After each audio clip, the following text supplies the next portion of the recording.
Hello students, good morning. Students, हमने पिछली class के अंदर लेसप और मैसप दोनों को ज्ञात करने के बारे में अध्ययन किया था। और मैंने आपको ये भी बताया था कि लेसप ज्ञात करने की कौन कौन सी विधियां हैं और मैसप ज्ञात करने की कौन कौन सी विधियां हैं। ठीक है, आज की क्लास में देखेंगे कि यदि दो पदों का लेसप और मैसप ज्ञात किया जाए तो उनमें आपस में क्या संबंध होता है और इसे हम किस प्रकार से चेक कर सकते हैं कि हमारा लेसप और मैसप सही है या गलत है। तो इनमें आपस में क्या संबंध होता है, देखिए। दो पदों और उनके लेसप तथा मैसप में संबंध। यहाँ पे संबंध होता है दो पदों के लिए होता है ये प्रथम संख्या मतलब पहला पद इंटू द्वितीय पद। जो दोनों पदों का अगर हम गुणा कर दें मतलब मल्टीप्लाई कर दें तो वो गुणनफल उनके मैसप और लेसप के गुणनफल के बराबर होता है। ये हमेशा ध्यान रखना, मैसप और लेसप का जो गुणनफल है वो उन दोनों पदों के गुणनफल के बराबर होता है। इसे हम इस प्रकार भी कह सकते हैं कि मान लीजिए प्रथम संख्या या प्रथम पद आपके ए है और जो द्वितीय संख्या है वो है बी। आपके पास दो संख्याएं हैं ए और बी, तो उन दोनों का जो मल्टीप्लाई है वो उनके एचसीएफ और उनके एलसीएम के गुणनफल के बराबर ही होगा। इस प्रकार आप जांच भी कर सकते हैं। अब देखिए, इसी फार्मूले से, इसी संबंध से हमने तीन फार्मूले बनाए हैं।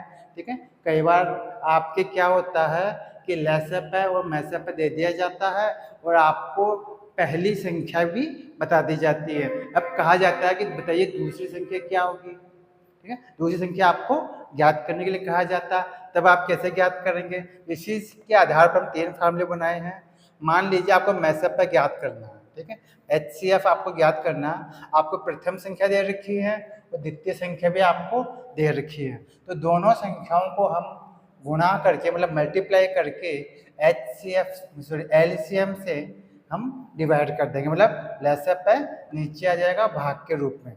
इसको हम इस प्रकार कह सकते हैं एचसीएफ बराबर ए इंटू बी अपॉन एलसीएम। ठीक है, इसी को हमने हिंदी में लिखा है यहाँ पर, इसी को शॉर्ट रूप में हमने यहाँ पे लिखा। ठीक है, यहाँ पे ए का मतलब प्रथम संख्या है, बी का मतलब द्वितीय संख्या और एलसीएम तो आप जानते हैं, इसे हम लेसप कहते हैं।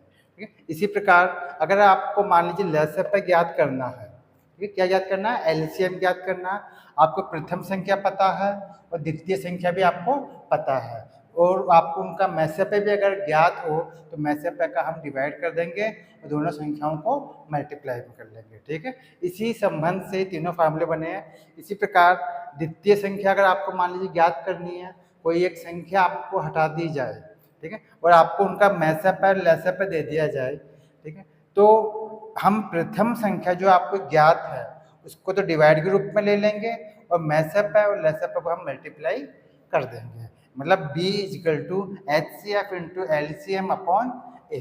आप जांच भी कर सकते हैं आपके एलसीएम और एचसीएफ की, और आपको कोई भी पद ज्ञात करना हो या उनका एलसीएम ज्ञात करना हो या लेसप ज्ञात करना हो तो हम वो भी ज्ञात कर सकते हैं। यहाँ पे बी का मतलब होता है द्वितीय संख्या, मतलब दूसरी संख्या। आपको जो भी एक संख्या दी हुई है उसको तब मान लेते हैं ए, और जो दूसरी संख्या जो आपको ज्ञात करें उसको मान लेते हैं बी। ठीक है, तो इस तरह से आप इन फार्मूला नोट कर लीजिए। ठीक है, अब इसी के आधार पर हम कुछ एक क्वेश्चन देखते हैं। ठीक है, देखिए, साफ कर दे इसको, समझ में आ गया। ठीक है, देखिए, अब आप देखिए, मान लीजिए आपके पास कोई दो संख्याएं हैं। पहली संख्या है, प्रथम संख्या आपको दे रखी है 12, इसको हम मानते हैं ए। ये का मान दे रखा आपको 12। ठीक है, और जो द्वितीय संख्या है, तो दूसरी संख्या है वो आपको दे रखी है b इजिकल टू आपको दे रखा है 50। ठीक है, ये दो संख्याएं आपको दे रखी है।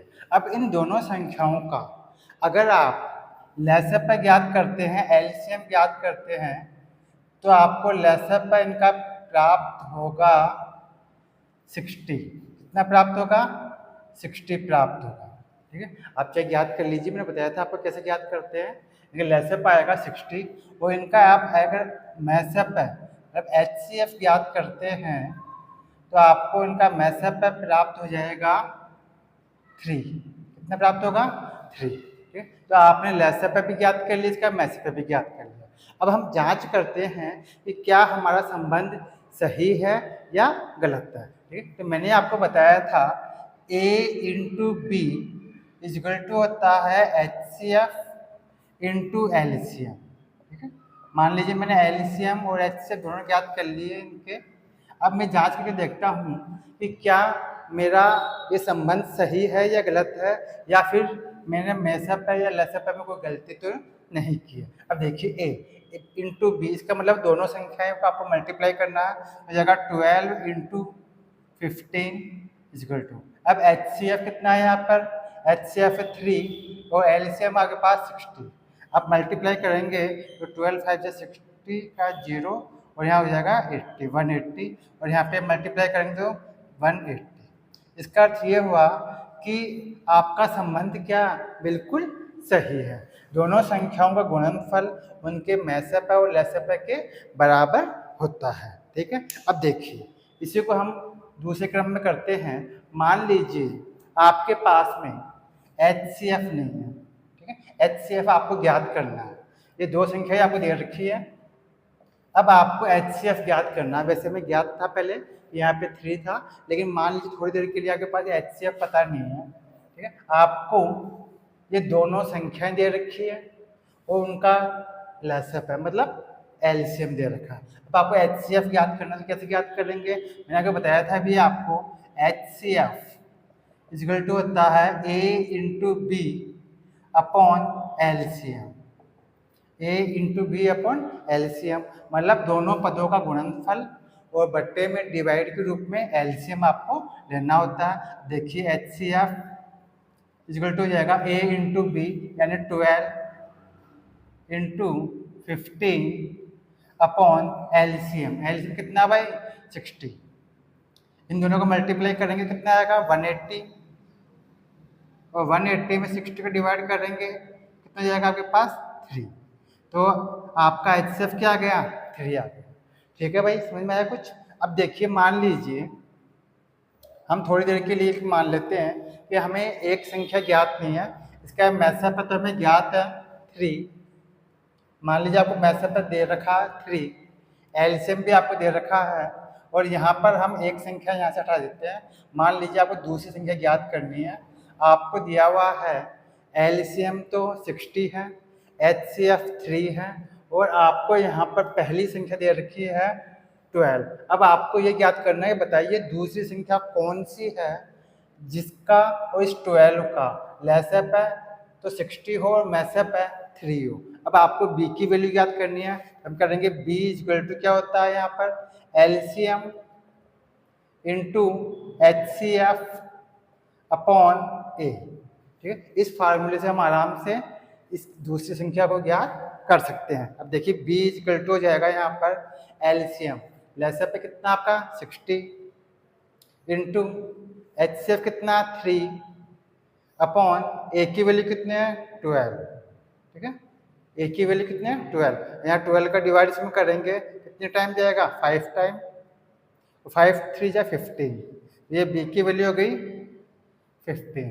तो आपके पास दूसरी संख्या थी वो कितनी थी? यहाँ पे 15 थी। तो स्टूडेंट इस प्रकार से हम, ठीक है, इस संबंध से जांच भी कर सकते हैं, और जांच करने के अलावा कभी भी आपको कोई क्वेश्चन आ जाए जिसमें आपको एलसीएम ज्ञात करना हो या HCF ज्ञात करना हो या कोई दूसरा पद ज्ञात करना हो, तो वो भी हम ज्ञात कर सकते हैं। अब देखिए इसी से जुड़ा हम एक क्वेश्चन लेते हैं। ठीक है, किस प्रकार से आ सकता है देखिए। अब देखिए एक क्वेश्चन लेते हैं हम। ठीक है, दो पदों का मैसअप है, दो कोई पद है उनका मैसअप है तो है XY तथा लसअप है मतलब एलसीएम आपको दे रखा है 15 x square y square z है।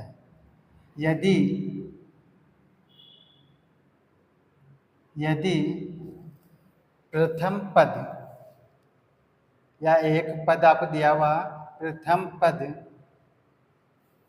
3x² y हो, 3x² y हो तो द्वितीय पद ज्ञात करो। ठीक है, द्वितीय पद ज्ञात करें। ठीक है, अब देखिए यहाँ पर दो पद हैं, लेकिन आपको दो पदों में सिर्फ एक ही पद ज्ञात है। एक पद आपको दिया हुआ, प्रथम पद आपको दे रखा है, मतलब a का मान दे रखा है 3x² y। इसके अलावा आप क्या दिया हुआ, मैसअप है, मतलब HCF। HCF आपको ज्ञात है, मतलब जिसको बोलते हैं मैसअप है, मैसअप है, ये आपको दे रखा है XY। ठीक है, इसके अलावा आपको लेसअप भी ज्ञात है, मतलब LCM, मतलब लेसअप है आपको दिया हुआ है 15x² y² z। आपको प्रथम पद ज्ञात है, एक ही वैल्यू ज्ञात है, और दूसरा पद है वो आपको ज्ञात करना। दूसरा पद आपको ज्ञात नहीं है, जबकि मैसअप और लेसअप आपको दे रखा है। अब देखिए द्वितीय पद के लिए हम फार्मूला लगाएंगे B इक्वल टू क्या होता है, HCF into LCM upon HCF upon LCM into LCM upon क्या होता है A। ठीक है, दोनों को गुणा करके हम A जो पहला पद उसका डिवाइड कर देंगे, तो देखिए B का मान कैसे निकल जाएगा, द्वितीय पद कैसे निकलेगा, HCF कितना है यहाँ पर XY इंटू LCM क्या है भाई, यहाँ पे दिया हुआ LCM है 15x² y² और z। ठीक है, अपॉन A का मतलब है प्रथम पद दिया हुआ आपके 3x² y।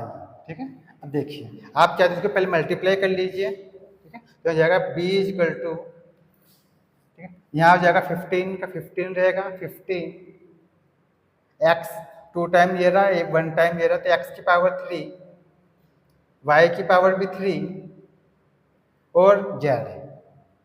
ठीक है, अपॉन नीचे क्या 3x²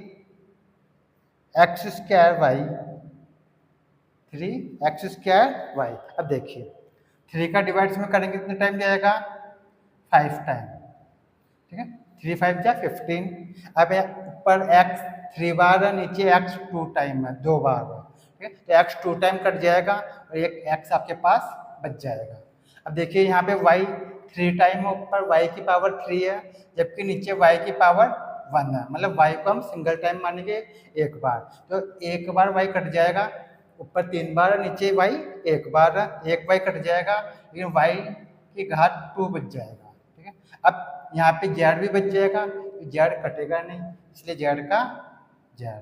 तो ये आपके पास दूसरा पद आ गया, मतलब बी की वैल्यू आ गई। मतलब जो दूसरा पद था जो हमको ज्ञात करने के लिए कहा गया था, वो कितना प्राप्त हुआ आपको, ये दूसरा पद आपको प्राप्त हुआ 5x² z।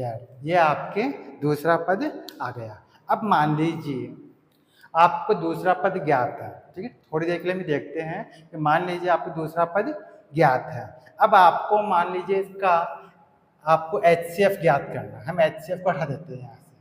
ठीक है, अब देखिए इसमें भी हम किसी भी चीज को या किसी भी भाग को ज्ञात कर सकते हैं। ठीक है, अब मान लीजिए थोड़ी देर के लिए हमें HCF ज्ञात नहीं है, HCF आपको ज्ञात करना थोड़ी देर के लिए। ठीक है, इस क्वेश्चन को हम रहने देते हैं ऐसे कैसे। अब आपको HCF ज्ञात करना, तो हम HCF का फार्मूला लगाएंगे। आपको प्रथम पद ज्ञात है, द्वितीय पद आपको ज्ञात है, ठीक है, और लेसअप भी आपको ज्ञात है। अब आपको इनका HCF ज्ञात करना है, तो हम लिखेंगे यहाँ पे HCF इक्वल टू क्या होता है, A into B upon LCM। ठीक है, ये फार्मूला हम लगाएंगे यहाँ पर A into B upon LCM, तो HCF। ठीक है, HCF मतलब मैसअप है, हो जाएगा A इंटू बी, दोनों पदों को हम मल्टीप्लाई करेंगे, हो जाएगा 3x² y into 5x y square z upon LCM. LCM कितना भाई 15 एक्स स्क्वायर वाई स्क्वायर और जेड। ठीक है, अब देखिए यहाँ पर पहले हम मल्टीप्लाई कर लेंगे यहाँ पर, तो एच सी एफ हो जाएगा 3 5 या 15 एक्स 2 टाइम, तो यहाँ पर 1 टाइम। यहाँ पर आपको पता है जब भी हम गुणा करते हैं मल्टीप्लाई करते हैं तो समान पदों की घातें जुड़ जाती है। ये एक्स 2 टाइम तो ये रहा, 1 टाइम ये रहा, एक्स की पावर कितनी हो गई 3, एक्स की पावर 3, वाई की पावर भी 3 और जेड 1 टाइम इसी के से। और नीचे क्या है 15 एक्स की पावर 2, वाई की पावर भी 2 और जेड। ठीक है, अब देखिए यहाँ 15 से 15 कट जाएगा। ठीक है, एक्स यहाँ 2 टाइम है, ऊपर 3 टाइम है, तो एक्स 2 टाइम कट जाएगा, एक एक्स बच जाएगा। यहाँ वाई भी 2 टाइम कट जाएगा, 2 बार कट जाएगा, एक वाई बच जाएगा और जेड से जेड पूरा पूरा कट जाएगा। तो ये आपका क्या आ गया HCF आ गया। ठीक है स्टूडेंट्स, तो इस प्रकार से मैं समझता हूँ समझ में आ गया होगा। आप किसी भी भाग को ज्ञात कर सकते हैं। आपको दूसरी संख्या ज्ञात करनी हो दूसरी संख्या भी ज्ञात कर सकते हैं। अगर आपको HCF ज्ञात करना है तो हम HCF भी ज्ञात कर सकते हैं, LCM भी इसी प्रकार से ज्ञात कर सकते हैं।